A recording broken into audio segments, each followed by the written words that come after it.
After my first time trying this game, I have always dreaded playing Sekiro. I first bought the game almost immediately after completing my first playthrough of Elden Ring because I was so excited about how much I liked it, and I thought every title would give me a similar feeling, and I think that in that sense I was right. I think eventually from every FromSoft game I have played, I have actually grown to think fondly of, no matter how frustrating the experience may have been, and I think it will reign true for the titles that I still haven't come around to just yet. I also think until recently, Sekiro was in the same boat for me. I started up Sekiro the day after beating Elden Ring and was absolutely devastated by how different it felt. My world was kind of turned upside down, as did my thoughts on what a Souls-like game could be, but I also think that Sekiro itself is not just a Souls-like in the first place. For some reason, deflection did not compute the same way rolling out of the way from attacks did so quickly. I feel there is a bit of an added stress sitting in the way of attacks and trying to catch them in the perfect timing, as opposed to just getting the heck out of the way of attacks the second you see them coming your way. I tried and tried for hours, but unfortunately I would never be able to get past Lady Butterfly or Gyobu. Lady Butterfly was always far too fast, and I could just never get a good groove going with Gyobu if I ever even got to him. I remember times I've downloaded the game and lost to the first mini-boss after meeting the sculptor so many times. I just end up giving up and thinking it would be hopeless to keep trying at something I just couldn't get good at. 一心の国取りから24年。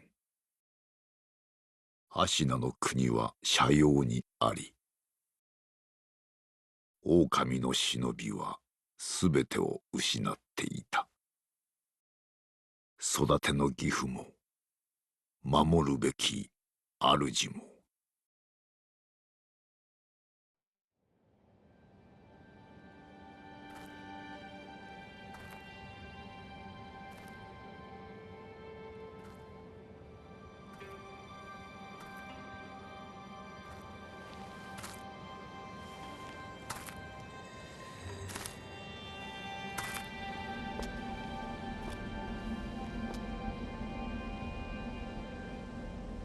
忍びよ、目覚めてください。あなたの主のために。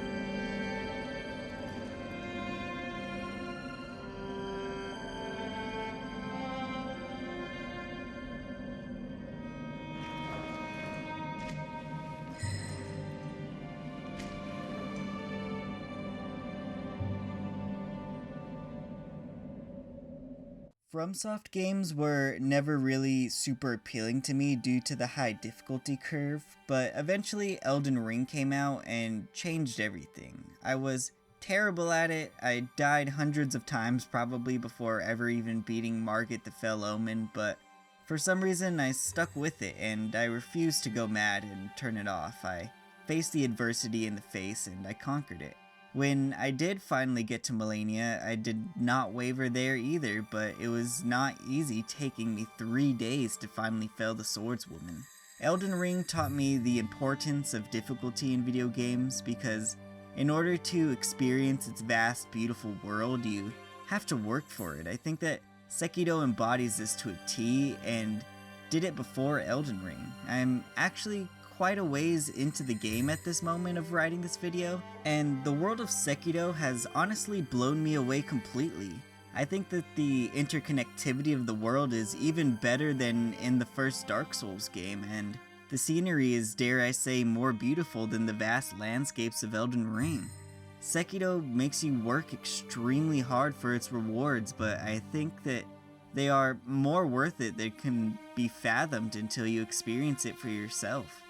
Like I said before, I never really got very far in the game. I never even got my first memory to increase my attack power, since the learning curve always seemed so high, but over time, as I experienced life and played other games on harder difficulties, that ceiling got closer and closer, and now I'm finally ready to face this game head on with no excuses.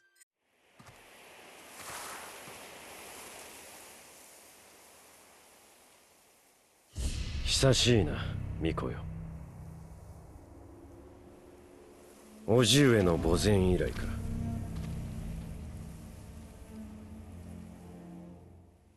源一郎殿、私は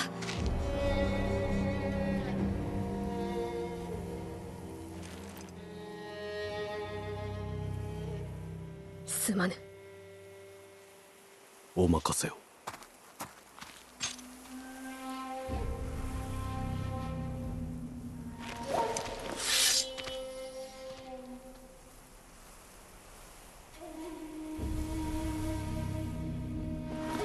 邪魔立てするか、巫女の忍びを。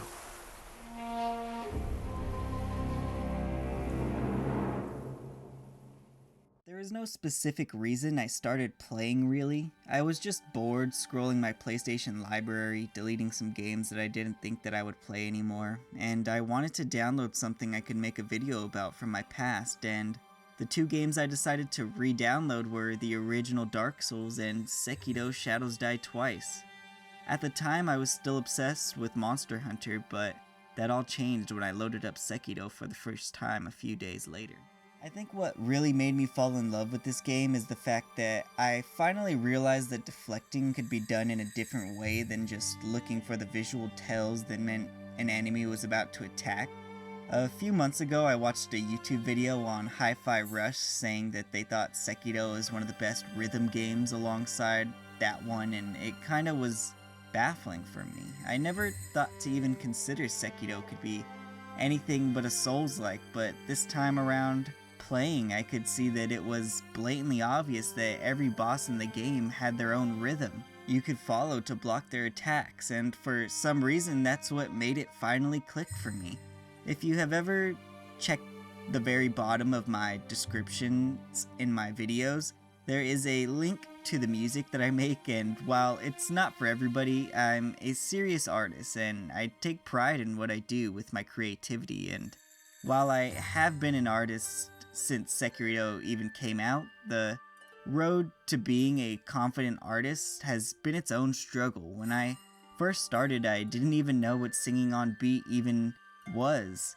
I thought people just played instruments and other people sung whatever they wanted over it, so the learning curve has been unfortunately steep for me from the jump, but after finally writing over 100 notes of songs throughout my late high school years, I finally learned some semblance of rhythm. When I realized I could possibly use my skills with music in this game, it finally gave me the spark of hope that I needed to finally saddle up and lock in for this adventure into the depths of feudal Japan and the horrifying creatures that reside in its folklore.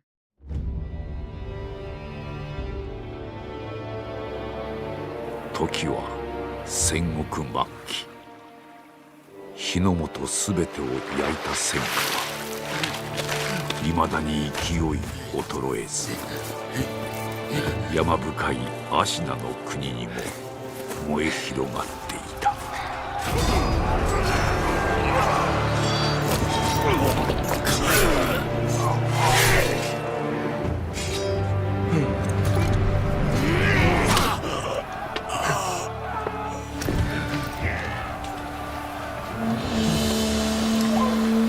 戦が終わるのか。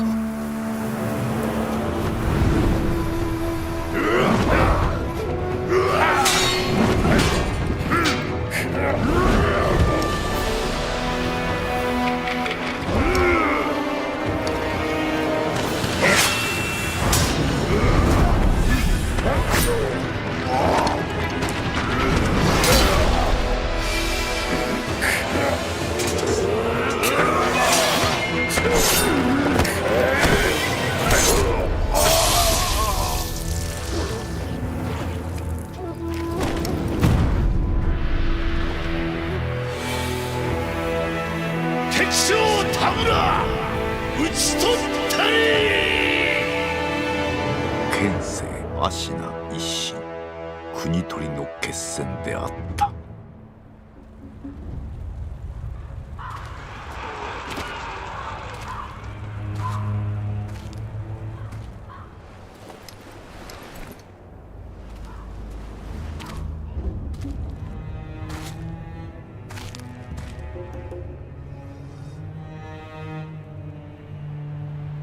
野良犬が心すらなくしたか。ああ、共に来るか、飢えた狼よ。そして戦場で拾われた狼は修行の末熟達の忍びとなった。The beginning of the game was fairly easy for me, as it always was. Get to your master, learn how to fight, and break posture, yada yada. I'd been through it a few times before, and the first obstacle for me was always the first mini-boss after the tutorial, but this time around I dealt with him surprisingly easily and moved towards the lady with the bell, and I knew the next mandatory boss on the main path I was taking would be the Chained Ogre, so I got the bell from the dying woman and went to the Wolf's Memories to raid the Hirata estate, which resulted in the death of his father in this area. It was always an obstacle for me as well. There were so many enemies grouped up in this area that I would always get surrounded and jumped in its small corridors, not to mention the wooden long shield enemies that are nigh impossible to kill unless you knew how to get the axe for the prosthetic tool that I never knew about until fairly recently. The drunkard and the shinobi hunter were always high obstacles for me to overcome as well. They were often the end of the road for me as I didn't really understand Makiri counter before. The drunkard was especially frustrating due to all of his henchmen that he keeps around him, but they were not impassable as I had dealt with them painstakingly before.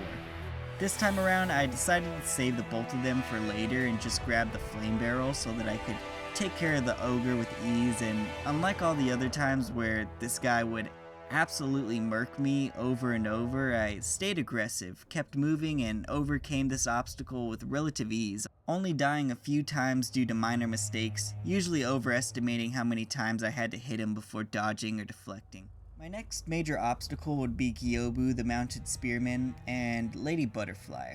I decided to fight Gyobu first since he seemed a bit more manageable than all of the fast-paced techniques of Lady Butterfly. The thing that first gave me the confidence to take him down was the fact that Gyobu is super telegraphed.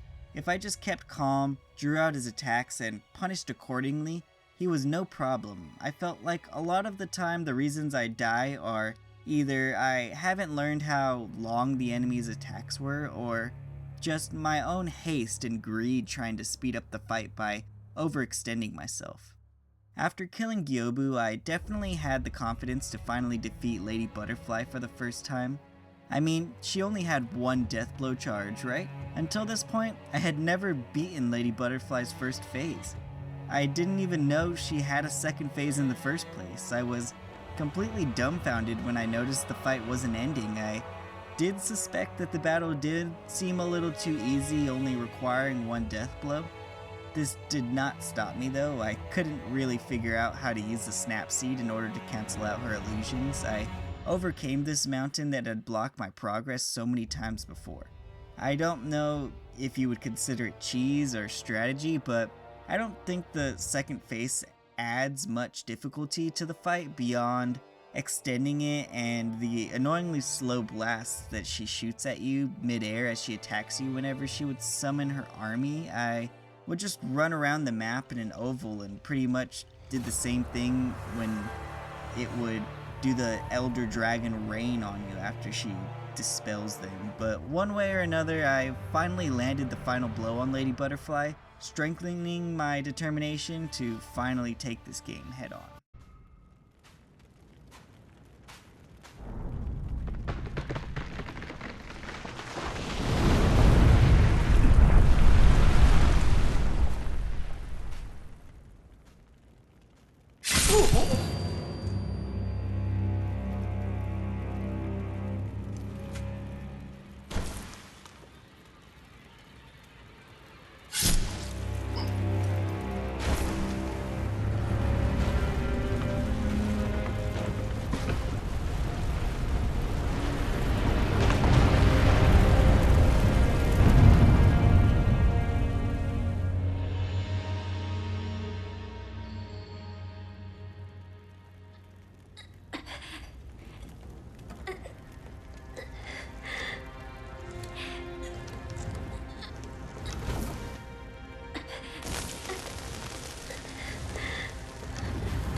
私のためそなたは戦ってくれた。捨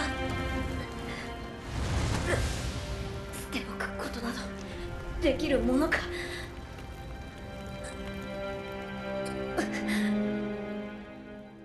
狼よ、我が血と共に生きてくれ。It might be hasty to say now, as I haven't completed the game just yet, but I think Sekiro is definitely in my top 5 games of all time. I don't think I like it more than Elden Ring, but it's definitely up there with the best of them. Sekiro won Game of the Year when it came out for a reason, and I realize that now. It's one of the most rewarding games I have ever played, and has one of the most beautiful landscapes I've ever had the pleasure of traversing. The combat is definitely the best in the series with its sink or swim philosophy.